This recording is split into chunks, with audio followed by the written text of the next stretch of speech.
Eelduse alusel kaotas Herman Simmi karistusseadustiku paragrahv 232 järgi kvalifitseeritud kuriteo toimepanemiseks.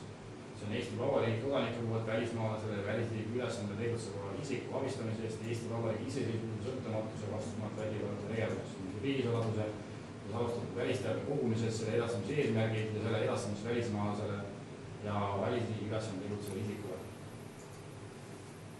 Kas te saate aru, millest neid kaotatakse?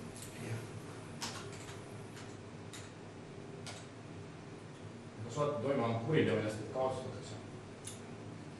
Jah.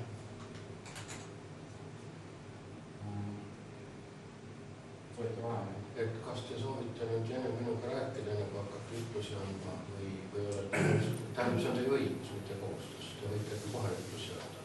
Ei, ma annan kohe ütlusi selle pärast, et siin selge, siis ei ole minuga vastu. Mis tegu on tehtud, see on tehtud ja ausalt öeldes